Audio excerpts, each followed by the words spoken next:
안녕하세요. 오늘도 사연 살롱을 찾아주셔서 감사합니다. 결혼 정년기 아들을 두고 있는 50대 여성이에요. 흔히 말하길 첫사랑과는 이루어지지 않는다고 하죠. 저도 처음엔 그런 줄 알았어요.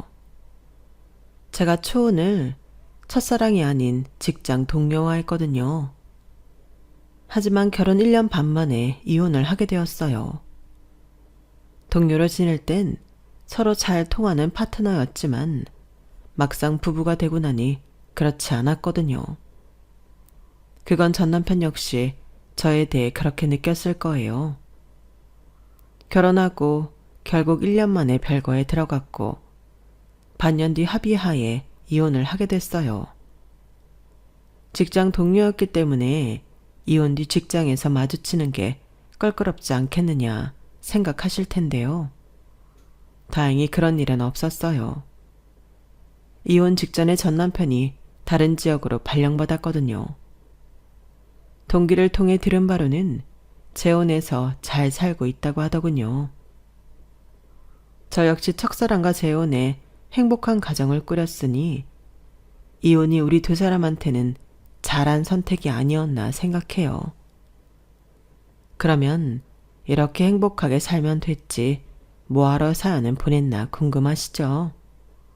그건 제 아들의 상견례에서 벌어진 사건 때문이에요. 정확히 말하자면 그날 생긴 일은 아니고 그동안 쌓여왔던 문제들이 그날 폭발한 거예요. 그 좋은 날 형사까지 들이닥쳤으니 말 다 했죠. 평소 이 채널을 통해 이런저런 사연을 들으면서 세상에 저런 인간 말종 같은 인간들이 실제로 존재할까 의문이었는데 이번 일을 겪고 나니 이제야 실감이 나네요. 그동안 살아오면서 직업 특성상 별의별 인간들을 다 만나봤다고 생각했었는데 그게 아니라는 것도 알게 됐어요. 그래서 이렇게 사연을 보내게 되었습니다. 저는 고등학교 1학년 때까지 태권도를 했어요. 저희 아빠가 태권도 선수였는데 은퇴 후 태권도 도장을 운영하셨거든요. 그렇다 보니 제 또래 어린 여자아이들이 인형놀이를 하고 고무줄 놀이를 할 때 저는 도복을 입고 도장을 활보하며 자라야 했어요. 부모님 강요로 그랬던 건 아니고 어디까지나 자의에 따른 거였어요.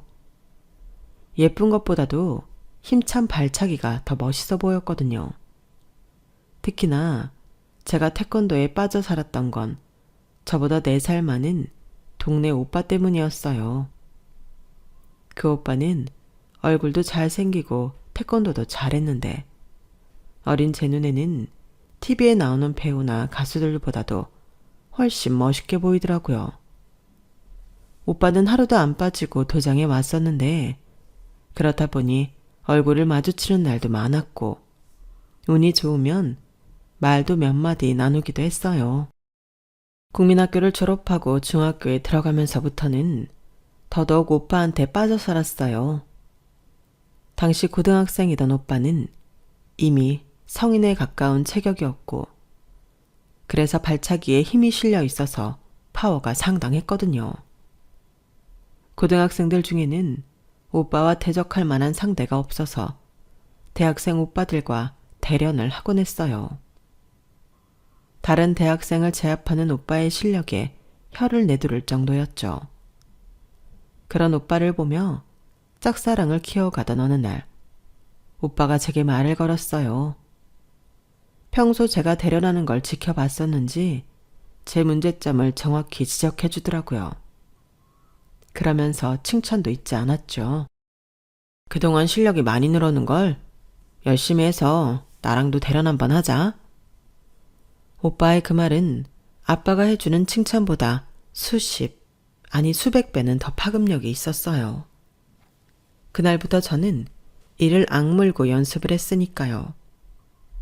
칭찬은 고래도 춤추게 한다고 오빠의 칭찬 한마디에 제 실력은 일취월장했고 나가는 대회마다 메달을 따오기 시작했어요.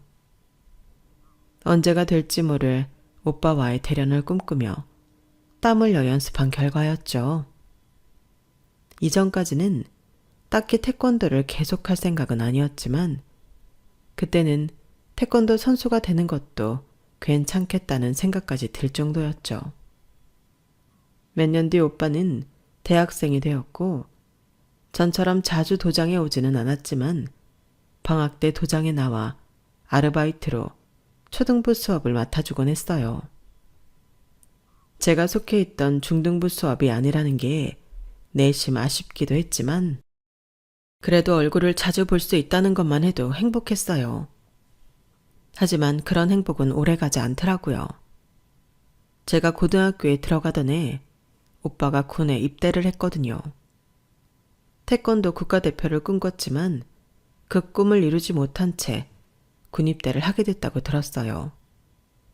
지금이야 군 복무 기간이 2년이 채 안 되지만 그때만 해도 그렇지 않았거든요. 한창 운동을 하던 사람이 군 입대로 인해 2년 넘게 공백기를 갖게 되면 얼마나 치명적인지 운동을 해본 사람이라면 잘 알 거예요. 결국 오빠는 제대 후 진로를 바꿔 체육 교사가 되었어요. 첫사랑이 군에 가 있는 동안 저는 고등학생이 되었고 고1 때 시합 중 발목을 다치면서 태권도 선수의 꿈을 접게 되었어요. 워낙 몸을 움직이는 걸 좋아했던 탓에 체육 과목에서 두각을 보였어요. 매 학년마다 체육부장을 맡아가며 체력장에선 늘 특급을 받곤 했죠. 솔직히 공부에는 딱히 관심이 없었지만 학구열이 남달랐던 엄마 덕분에 사교육에 도움을 많이 받았어요. 그다가 꽤 좋은 성적을 유지할 수 있었고 태권도를 포기한 뒤에도 진로 결정을 하는데 무리가 없었어요. 다만 제가 원하는 학교와 엄마가 원하는 학교가 달라서 한동안 냉전 아닌 냉전을 벌여야 했어요. 제가 원했던 학교는 다름 아닌 경찰대였거든요. 엄마는 하고 많은 대학 중 왜 경찰대냐며 화를 내실 정도였어요. 네 점수면 충분히 좋은 대학 들어가서 좋은 회사에 취직도 할 수 있는데 뭐하러 사서 고생을 하겠다는 거야? 너 경찰이 얼마나 힘든 일인 줄 알아? 박봉에 맨 깡패들만 상대해야 하는 직업이라고. 여자가 돼선 그 일을 어떻게 하겠다는 거야? 너 경찰 되면 엄마랑 아빠가 두 발 뻗고 잠이나 잘 수 있겠니? 안 그래도 TV에 흉악범의 조폭 뉴스만 나와도 가슴 철렁 하는데 내 딸이 그런 놈들을 상대한다면 잠이나 잘 수 있겠냐고. 현주야, 그러지 말고 영문과 들어가. 영문과 가서 영어 선생을 하든 통역을 하든 곱게 살라고. 어? 싫어. 남의 자식은 위험한 일 해도 되고 엄마 자식은 안 된다는 거잖아. 엄마는 어쩜 그렇게 이기적이야? 난 엄마처럼 비겁하게 살고 싶지 않아. 내가 잘할 수 있는 일 하면서 살고 싶다고. 그러니까 곱게 살고 싶으면 엄마나 그렇게 살아. 난 내 인생 살 거라고. 마주칠 때마다 거친 말이 오갔고 그럴 때마다 아빠는 두 여자 사이에서 중재하느라 진땀을 흘리셨어요. 하지만 곧 화살은 아빠한테 쏟아지곤 했죠. 사실 제게 경찰을 권했던 게 아빠였거든요. 이게 다 당신 탓이야. 하나밖에 없는 딸내미를 당신이 사지로 내몬 거라고. 당신이 책임져. 현주 쟤 경찰대만 가게 했단 바. 당신 그날로 이혼당할 줄 알아. 비록 아빠가 태권도 유전자기는 해도 절대 이길 수 없는 상대가 바로 저희 엄마였어요. 엄마는 체구도 작고 여자한 사람이긴 했지만 누구한테도 져본 적 없는 아빠를 말 한마디로도 제압하는 사람이었거든요. 결국 아빠는 이혼을 당하지 않으려고 저를 설득하기 시작했고 그러면 그럴수록 경찰대에 가겠다는 제 의지는 활활 타올랐어요. 그래서 비장의 무기를 꺼내들었죠. 이 세상의 엄마들이 가장 경악하는 그거. 단식이었어요. 태어나서 단 한 번도 끼니를 거른 적이 없던 제가 3일이나 곡기를 끊자 엄마는 하루가 다르게 무너지셨어요. 그리고 단식을 한 지 5일째 접어들던 날 생각지 못한 일이 벌어진 거예요. 아침에 세수를 하다가 코 속에 붙은 코딱지를 과하게 뜯어내다 코피가 났는데 그걸 본 엄마가 기겁을 한 거예요. 평소 체력 하나만큼은 자신의 떤 딸이 단식 끝에 코피까지 흘리니 가슴이 철렁했던 거죠. 달려와 휴지로 제 코를 막으면서 울컥 하시더라고요. 그 상황에 코딱지를 팠다는 말은 할 수가 없었어요. 그래서 입을 꾹 다물었죠. 그날 밤 야간 자율학습을 마치고 집에 돌아와 보니 엄마랑 아빠가 거실에 앉아 계시더라고요. 그리곤 드디어 경찰대에 가는 걸 허락해 주셨어요.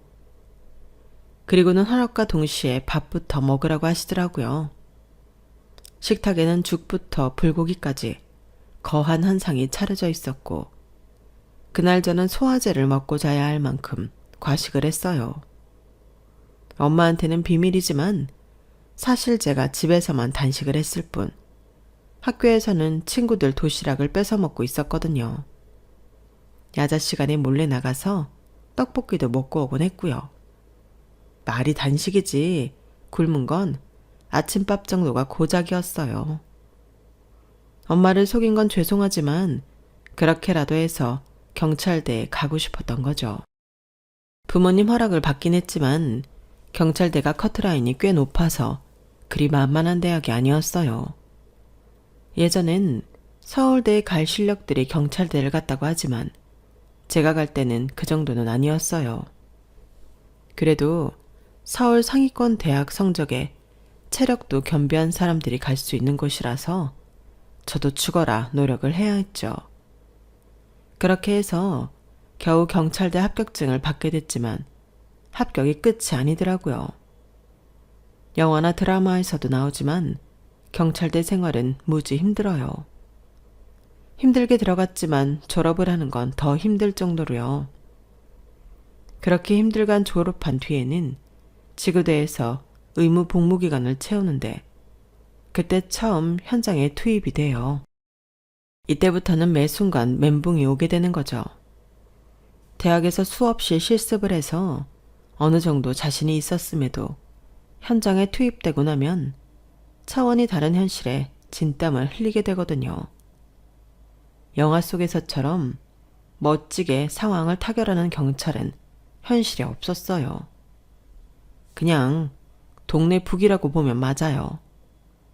잦은 출동에 몸은 천근만근인데 밥보다 더 자주 욕을 먹어서 정신이 너덜너덜해지거든요.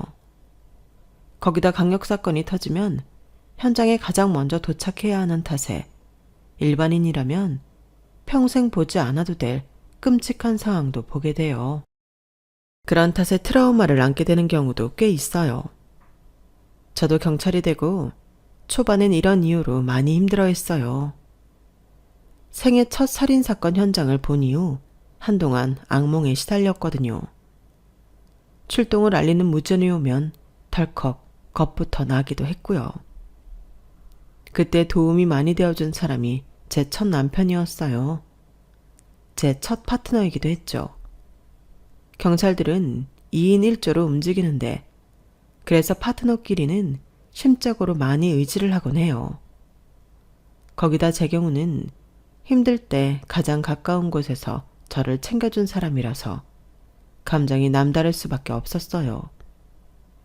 그러다 연심이 생겼고 결혼까지 이어지게 되었죠. 하지만 앞에서 말씀드린 대로 같은 사람임에도 파트너일 때와 남편일 때가 확실히 다르더라고요. 결혼 후 팀이 달라지기는 했지만 그래도 같은 일을 하는데도 저한테만 가사일까지 전담하게 하거나 며느리로서 도리를 강요하는 등의 불합리한 점 때문에 결혼 생활 내내 다툼이 그치지 않았어요. 저도 제 일에 대한 사명감이 있고 승진하고픈 욕망이 있는데 여자라는 이유로 무시당하는 것도 참을 수가 없었어요. 당신만 경찰이야? 나도 경찰이야. 왜 매번 여자라고 무시하냐고. 당신이 이런 사람인 줄 알았으면 나 결혼 안 했어. 누가 할 소리. 나도 네가 이렇게 집안 살림도 팽개치고 승진에만 목숨 건 사람인 줄 알았으면 너랑 결혼 안 했어. 내가 많은 걸 바라냐? 그저 집에 왔을 때 따뜻한 밥 한 끼 먹는 거랑 시골에 계신 부모님 좀 챙겨달라는 건데 그게 뭐가 어렵다고 매번 이 난리냐고. 그렇게 이기적으로 굴 거면 차라리 헤어지자. 언제는 여자라고 약한 척하지 않아서 좋다더니 막상 결혼하고 나니 그게 마음에 안 든다는 남편한테 아무것도 기대할 수가 없었어요. 그렇게 감정의 골이 깊어진 우리는 별거에 들어갔어요. 그리고 이혼하기 한 달 전쯤 동료를 통해 남편이 지방으로 발령이 났다고 알려주더라고요. 자진해서 시부모님이 계신 지방으로 가게 된 거였죠. 아무리 별거 중이라고는 하지만 이런 중요한 사실까지 남을 통해 듣게 하는 남자랑 더 결혼 생활을 이어가야 하나 싶더라고요. 그래서 합의하에 이혼을 하게 되었죠. 반년가량 별거 중인 상태였기 때문에 딱히 짐 정리를 할 것도 없었어요. 그렇게 1년 반 만에 끝난 결혼 생활로 부모님은 꽤 충격을 받으셨지만 이미 신뢰가 깨진 사람과 함께 사는 것만큼 고통스러운 것도 없다는 제 말에 더는 아무 말도 하지 않으셨어요. 이혼 후 진급을 한 저는 이전과 다른 부서로 이동을 했기 때문에 이혼에 따른 주변 눈치를 볼 필요가 없었어요. 이동한 부서는 상대적으로 내근이 많은 곳이라서 전보다 시간적 여유가 생겼어요. 그래서 전보다 친정에 자주 들르게 되었죠. 이혼한 딸을 걱정하는 부모님 때문에라도 더 자주 얼굴을 비추려고 노력했거든요. 그러다 만나게 된 거예요. 제 첫사랑을요. 하루는 엄마가 퇴근길에 아빠를 태워서 집에 오라고 하셔서 태권도 도장으로 갔어요. 그런데 5살 정도로 보이는 남자아이가 아빠랑 같이 있지 뭐예요. 유치원부 수업은 진작에 끝났을 시간인데 말이죠. 그래서 얘는 누구냐고 물었더니 글쎄 제 첫사랑인 재민 오빠 아들이라는 거 있죠. 그 말을 듣고 봐서 그런가 얼굴이 많이 닮았기도 한 것 같더라고요. 재민이가 일이 있을 때 종종 애를 여기에 맡기곤 하는데 오늘따라 많이 늦네. 애 엄마는 어쩌고 애를 도장에 맡겨? 그러자 아빠는 아이가 멀찍이 떨어져 있는 걸 확인하시고는 속삭이듯 말했어요. 몇 년 전에 이혼했대. 아이 때문에 자기 인생 망치기 싫다고 애까지 떠넘기고 유학 떠났다더라. 유학 간 지 1년도 안 돼서 사랑하는 사람이 생겼다고 이혼해달라고 하더래. 참나, 도대체 정신이 있는 건지 원. 그래서 이혼해준 거야? 그럼 어쩌냐? 남편도 싫고 지 자식도 싫다는 여자를. 간통으로 확 쳐넣어도 모자랄 판에 애 양육비도 안 받고 이혼해줬다더라. 아이고, 물러 터진 놈 같으니라고.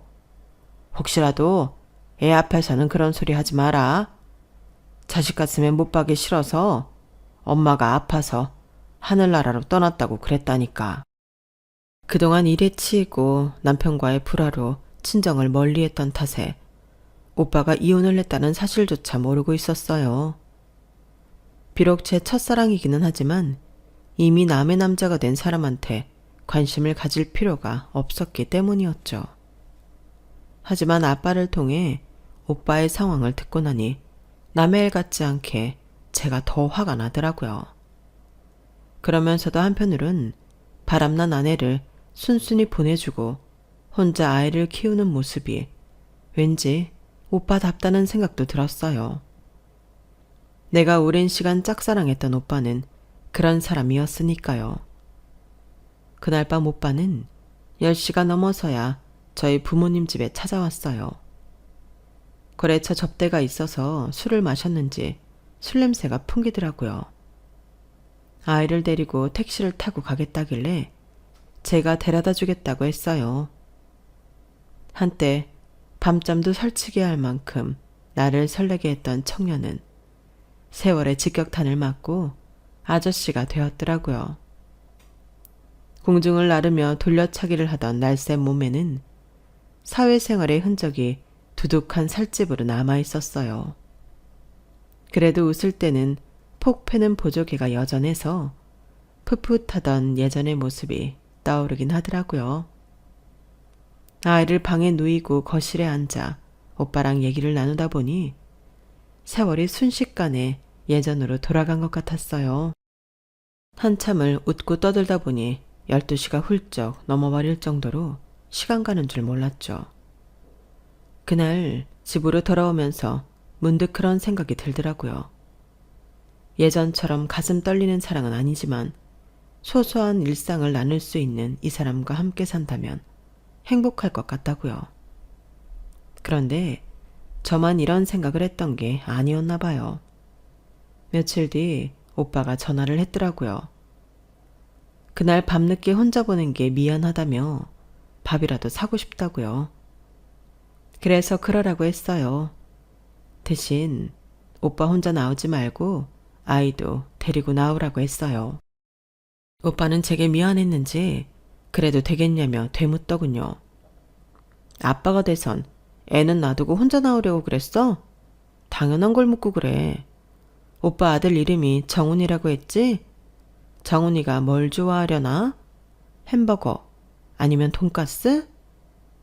짜장면. 짜장면을 제일 좋아해. 어쩜 그런 것도 지 아빠를 똑같이 닮냐? 오빠도 짜장면을 제일 좋아하잖아. 우리 아빠 도장 다닐 때도 맛있는 거 사준다고 하면 매번 짜장면 먹겠다고 그랬던 거 기억나지? 아, 말 나온 김에 예전에 도장에서 자주 시켜 먹던 중화로 갈까? 오빠 거기 짜장면 제일 좋아했잖아. 지난번에 보니까 아직 있는 것 같던데? 그 주 주말 우리는 저희 아빠 태권도 도장 근처에 있는 중화로에 가서 짜장면을 먹었어요. 함께했던 추억 덕분에 이혼남 이혼녀가 되어 다시 만난 이 순간에도 어색함보다는 익숙함이 더 컸어요. 그리고 얼마 지나지 않아 서로의 마음을 확인할 수 있었고 재혼까지 이어지게 되었죠. 한 번의 실패 탓에 재혼 결정이 쉽지만은 않았어요. 특히 저희 부모님은 저보다 더 걱정을 하셨죠. 제가 이번에도 실패하면 어쩌나 걱정이 되셨던가 봐요. 오히려 저는 그런 걱정이 없었는데 말이죠.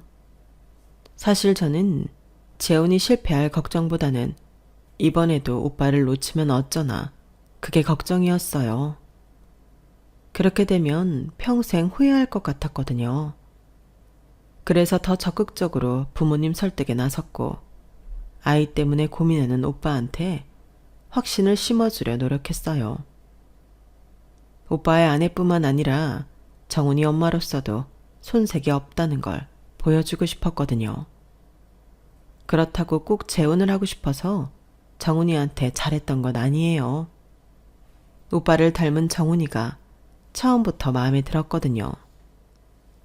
정훈이는 너무 어릴 때 친엄마랑 헤어져서 엄마 정을 모르고 자란 탓에 다가가는 저를 밀어내지 않고 받아주었어요. 조그마한 아이를 양팔 가득 끌어안는데 어찌나 따뜻하고 예쁘던지. 꾸물꾸물 움직이는 손가락도 귀엽고 티끌 하나 없이 맑은 눈동자도 너무 사랑스러웠어요. 그래서 이 아이한테 더는 슬픔을 안기기 싫어서 내 배로 아이를 낳는 건 스스로 포기했죠. 재혼 전부터 그러기로 결심을 했던 터라 살림을 합치고 얼마 지나지 않아 오빠한테 정관수술을 받으라고 했어요. 그랬더니 놀란 표정으로 말없이 저를 바라보더라고요. 그렇게 볼 거 없어. 내가 오빠 하나 보고 재혼을 결심한 줄 알아? 난 욕심이 많은 여자야. 남편도 필요하고 내 자식도 필요하다고. 그래서 오빠를 선택한 거야. 그러니까 일종의 일타쌍피라고 할까? 암튼 내 인생의 아들은 정훈이 하나면 돼. 난 이제부터 정훈이 엄마로 살 거고 내 새끼 가슴에 상처 입지 않게 최대한 내가 품고 살 거야. 그러니까 감동 그만하고 얼른 수술이나 받아. 말을 하는 내내 속으로 울컥울컥해서 일부러 더 퉁명스럽게 말했어요. 오빠는 그런 저를 말없이 안아주더라고요. 동료들 앞에서 한 첫 결혼을 실패한 경험이 있어서 재혼은 따로 식을 올리지 않았어요. 그냥 조용히 살림을 합치고 오빠랑 둘이 혼인신고를 하는 걸로 결혼식을 가름했죠. 제가 소속된 부서가 내근직이기는 해도 큰 사건이 터지면 며칠씩 집에 못 들어가는 날도 많았어요. 그럴 때는 오빠가 퇴근할 때까지 친정엄마가 아들을 돌봐주셨어요. 그래서 전세 계약이 만료되자마자 저희 친정 근처로 집을 옮겼어요. 아들이 초등학교에 들어가도 방과 후에 아빠 도장에서 시간을 보낼 수도 있고 저희 엄마가 집에 데려다가 밥도 먹일 수 있으니까요. 오빠 혼자 동동거리며 키우던 아들을 우리 부부와 부모님까지 네 사람이 함께 키우다 보니 애 키우는 게 훨씬 수월하고 아이한테도 정서적으로 좋은 영향을 끼치는 것 같아서 좋더라고요. 제 친정 근처로 이사를 온 후부터 아들 표정이 전보다 더 밝아졌거든요. 아빠한테만 받던 사랑을 새엄마와 외할머니, 외할아버지한테까지 받을 수 있으니 당연한 건지도 모르겠네요. 그건 저희 아들만 그런 게 아니었어요. 늘 조용하던 제 친정도 아이가 생기니 전보다 북적거리고 생기가 돌기 시작했거든요. 그렇게 10년 가까운 시간이 흐르는 사이 우리 가족은 마치 처음부터 한 가족이었던 것처럼 단단한 결속을 이루게 됐어요. 하지만 행복한 시간이 당연하게 여겨질 즈음 시련이 닥치더군요.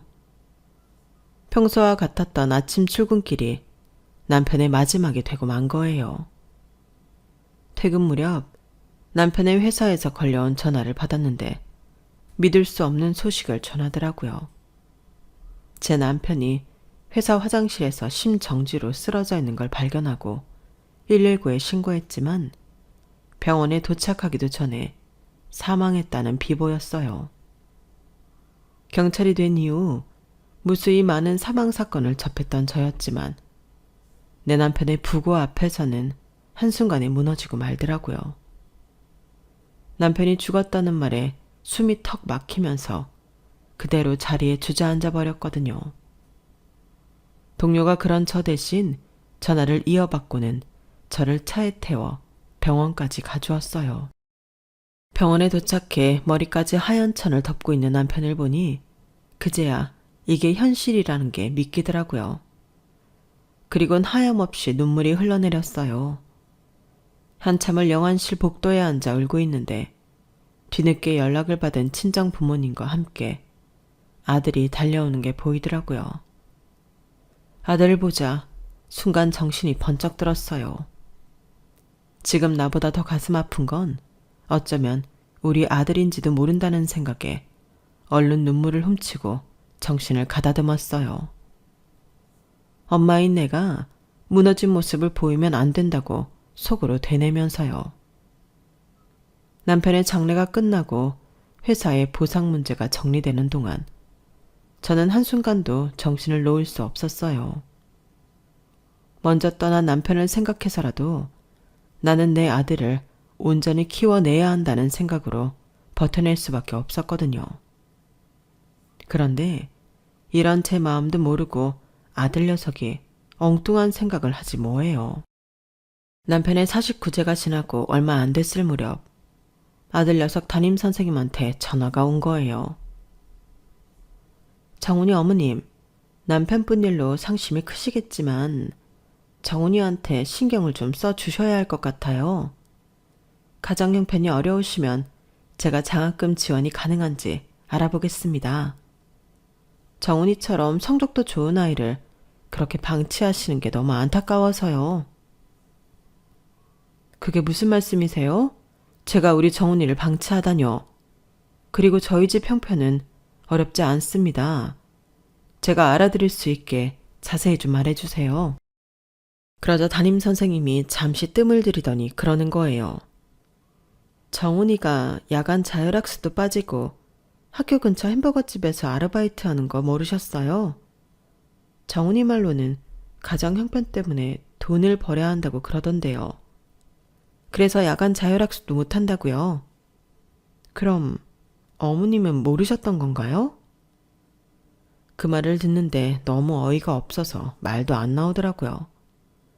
그래서 그날 밤 야간 자율학습이 끝날 시간에 맞춰 집에 돌아온 아들을 붙잡고 물었어요. 학교에서 지금 끝났냐고요. 그랬더니 그렇다는 거예요.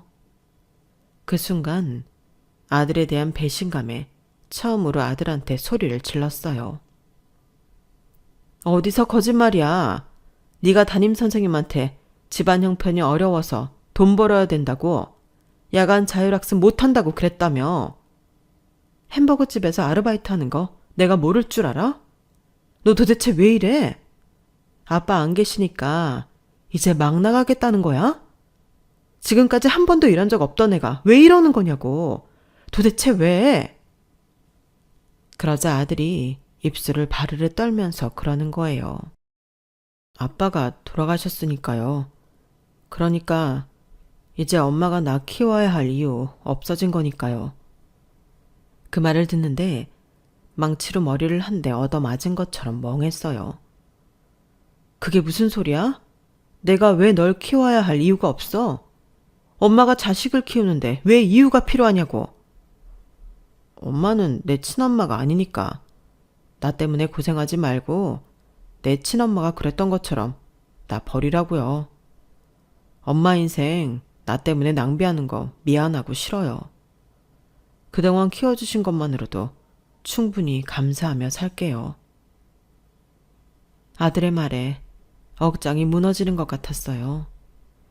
이 어린 게 이런 생각을 했다는 건 그동안 내가 아들한테 믿음을 주지 못했다는 증거이기도 하니까요. 내 사랑이 부족했던 탓인 것 같아서 숨도 쉬어지지 않을 만큼 가슴이 아팠어요. 그래서 주저앉아 주먹으로 가슴을 팍팍 치며 숨을 몰아쉬는데 그 모습에 놀란 아들이 어쩔 줄 몰라 하더라고요.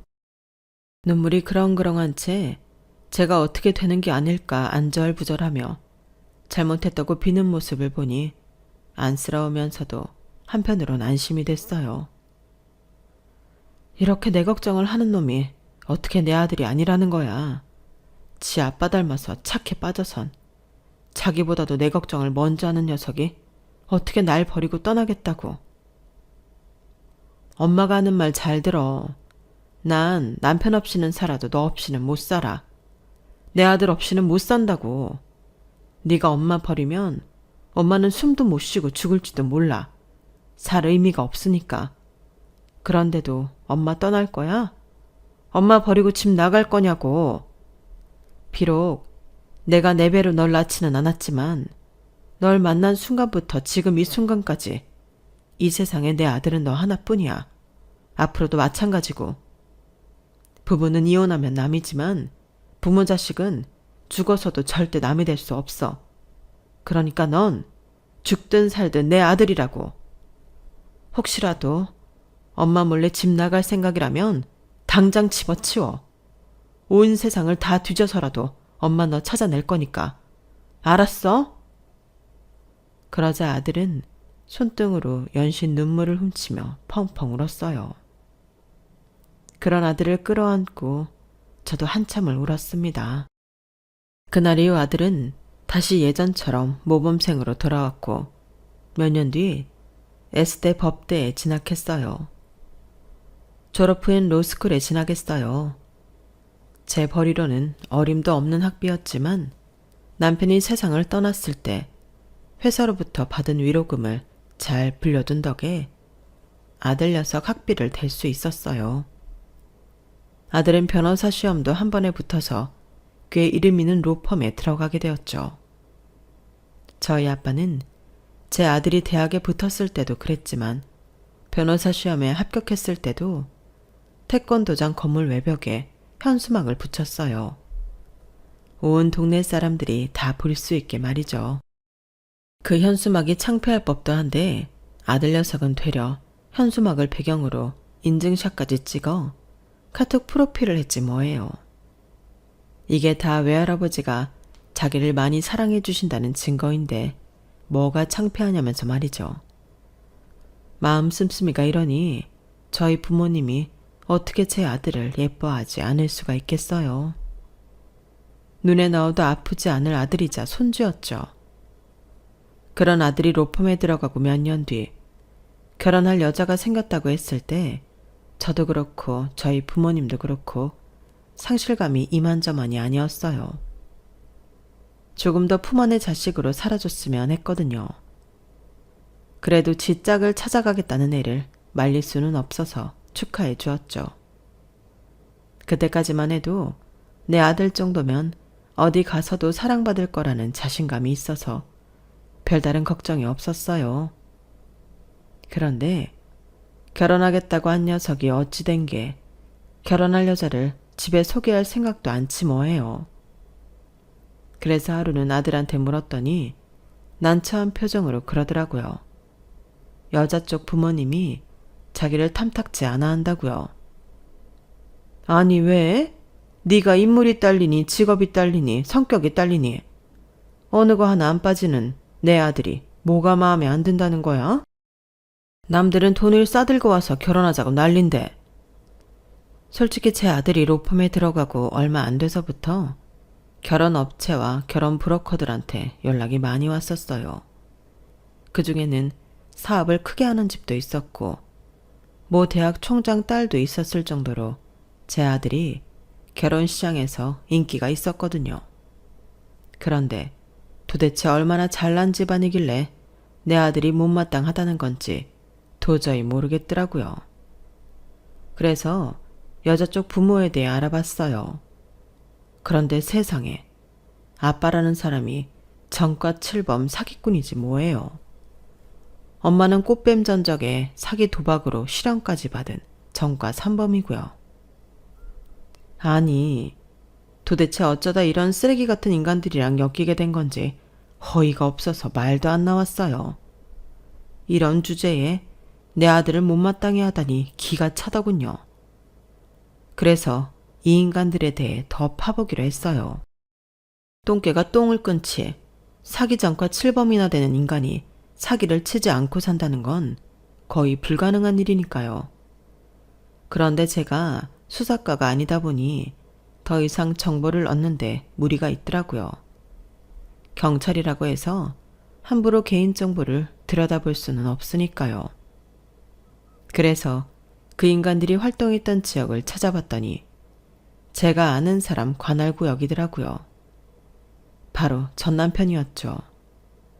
이혼한 뒤로 연락 한 번 없이 살았는데 이제 와서 이런 부탁을 하려니 선뜻 내키지 않았어요. 하지만 내 자식 일이다 생각하니 철판을 깔게 되더라고요. 그래서 눈 딱 깔고 전화를 했죠. 당신이 그 인간들을 어떻게 알아? 안 그래도 잠적해서 수배 중인데 혹시 뭐 아는 거 있어? 알고 있는 대로 말해봐. 전 남편은 제가 그 인간은 이름을 꺼내자마자 되려 당장이라도 잡으러 올 것처럼 저를 닥달했어요. 그래서 제 아들 일을 전했더니 대뜸 그러는 거예요. 그 자식한테 딸이 어딨어. 걔도 다 한패거리야. 아직 별만 안 달았다 뿐이지 걔도 여기저기 엮인 게 한둘이 아니라고. 야, 이것들이 강 크게 서울까지 가서 판을 벌리고 있어? 아니, 당신 아들은 어쩌다 그런 것들한테 걸린 거야? 변호사 시계나 되면서 사기꾼들한테 걸리는 게 말이 돼? 아니, 당신은 아들이 그런 것들한테 타깃이 될 때까지 뭐 하고 있었어? 아니, 내가 당신을 탓하는 건 아니고 안타까워서 하는 말이야. 내 말이 원래 좀 거친 거 당신도 잘 알잖아. 뭐, 이렇게 된 거 이참에 부탁 좀 하자. 전 남편은 한참 성을 내더니 공조를 하자고 했어요. 혹시 중간에 눈치를 채면 도주할지 모르니까 상견례 날을 디데이로 하자고요.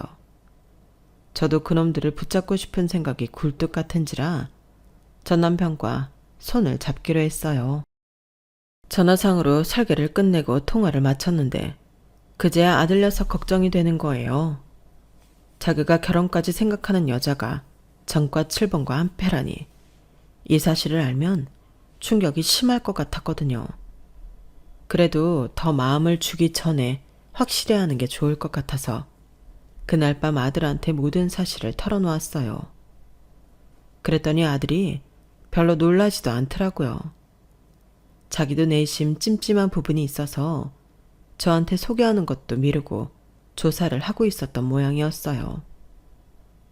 그 말을 들으니 가슴에 무겁게 올라있던 돌덩이가 내려가는 기분이었어요. 그래서 일단 여자부터 데려와 인사시키고 하루속히 상견례부터 잡자고 했어요.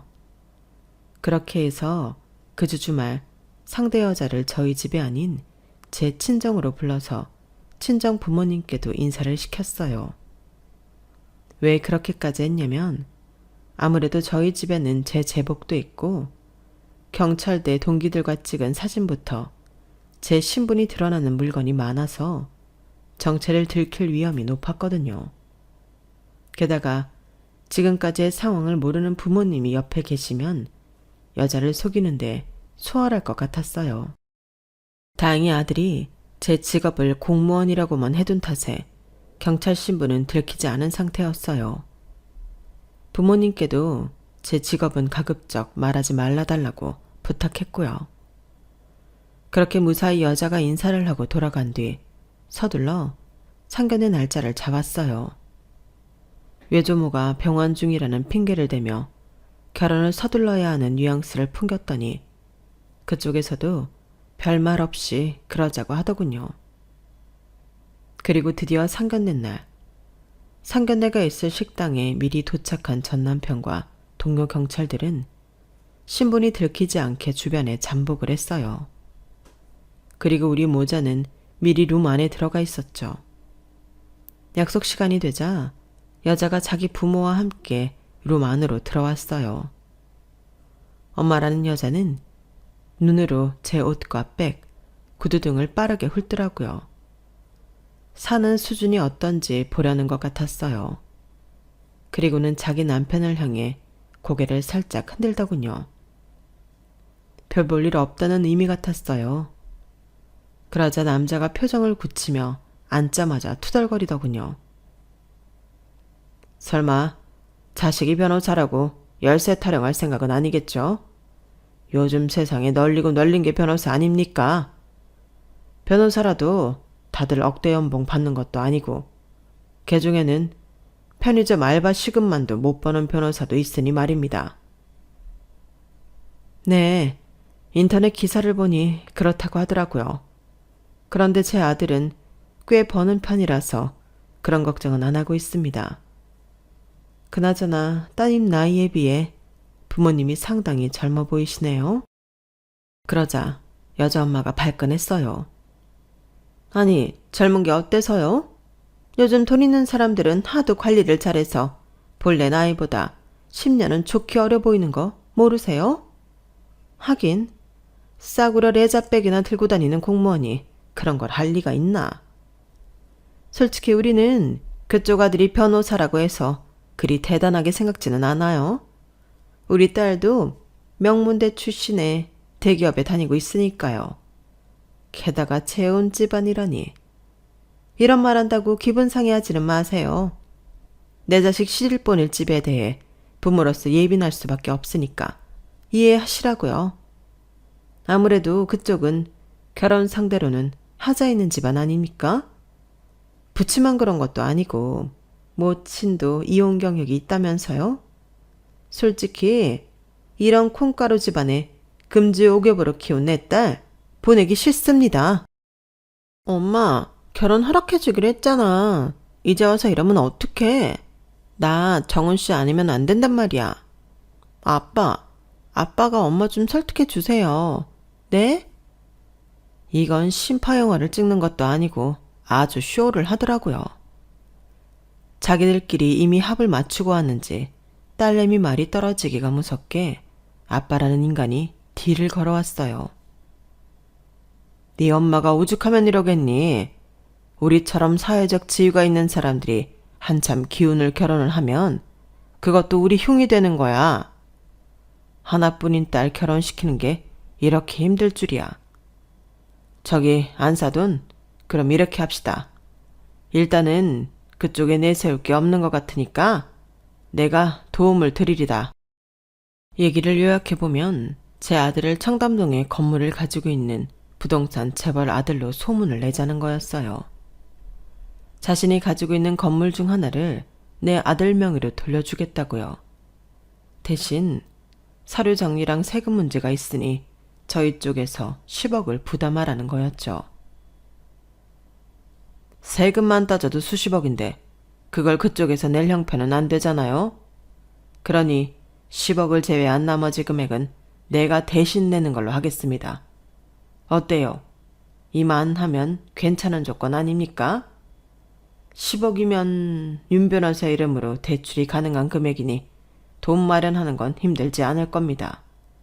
어차피 나 죽으면 딸아이한테 갈 재산 사위한테 조금 일찍 떼어준다 생각하렵니다. 그러니까 이 인간들은 그 10억을 해먹자고 내 아들한테 작업을 건 거였어요.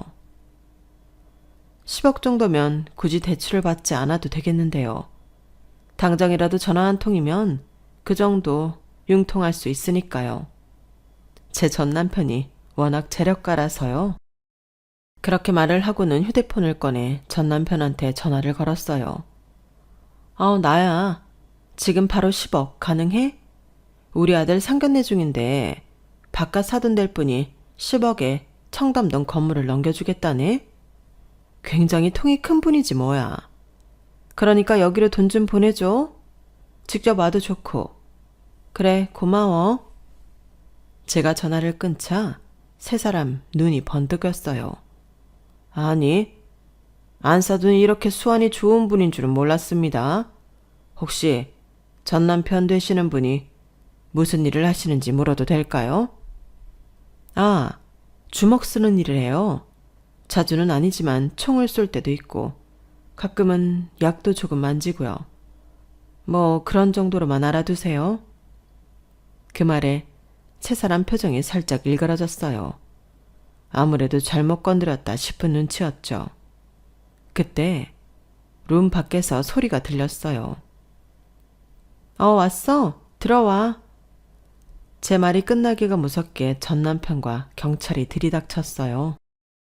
전 남편은 미란다 원칙을 고지하곤 수갑을 꺼내들었어요. 그러자 세 사람은 닭장에 들어온 족제비를 피하듯 파닥거리며 도망치려고 난리더군요. 그래봤자 소용없는 일인데 말이죠. 저는 방금 전까지의 대화 내용이 녹화된 휴대폰 영상과 녹음기를 전 남편한테 건넸어요. 그러자 아빠라는 인간이 욕설을 퍼부으며 가만 안 두겠다고 엄포를 놓더라고요. 그래서 한마디 해줬죠. 이게 어디서 경찰한테 협박을 해? 전과 7범이면 눈에 뵈는 게 없어? 아니지. 이제 전과 8범 달게 될 테니 겁대가리를 상실했나? 아니, 그리고 별을 7개나 달면 뭐해? 요즘 시대가 어떤 시대인데 꼴랑 10억에 수백억짜리 빌딩을 넘겨준다는 말이 통하겠어? 법이 그렇게 만만하지 않다는 건 일반인들도 다 알아요. 유튜브에 검색 한번 하면 다 나오는 걸 댁들은 공부도 안 해? 이렇게 직업정신이 투철하지 못한데 무슨 사기는 친다고. 그리고 너, 우리 집이 콩가루 집안이라고? 인생을 수채구멍보다 더럽게 샀냐니 어디서 감히 함부로 짓거려. 코레, 머리부터 발끝까지 짝퉁으로 싸매고 와선 꼴값은. 내가 상표법 위반 사건 한두 번 맡아본 줄 알아? 짝퉁은 실론 뜨고도 다 잡아낸다고 내가. 전 남편, 저 여자 제대로 포장해서 넘겨. 털어보면 짝퉁 유통한 애들도 땡길 수 있을 것 같으니까 그것도 잘 엮여보라고. 니들 이번에 학교 들어가서 제대로 살다 나와라. 그리고 다시 한 번만 더 내 눈에 띄면 그땐 니들 인생 방학 없을 줄 알아. 알았어? 그렇게 상견례는 화려하게 마무리가 되었어요. 하필 골라도 경찰 자식을 고른 멍청한 사기꾼 일당은 은팔찌를 차고 끌려갔고 실형을 살게 될 거예요. 전 남편이 벼르고 벼르던 놈들이라서 범죄 사항을 조목조목 빠짐없이 챙길 테니까요. 그리고 제 아들은 어제와 다름없이 오늘도 제 곁을 지켜주고 있습니다. 제가 아들을 아직 품에서 놓지 않으려고 한 탓에 이런 일이 벌어진 건 아닌지 괜한 죄책감이 들긴 하지만 그래도 조금은 더 아들과 함께하고 싶네요. 저는 비록 한 번의 실패와 한 번의 성공으로 결혼 생활을 마무리했지만 내 아들은 제대로 된 짝을 만나 한 번에 성공하기를 바랄 뿐입니다. 지금까지 제 사연을 들어주셔서 감사합니다. 항상 즐겁게 생활하시고 무엇보다 건강하세요. 안녕히 계세요.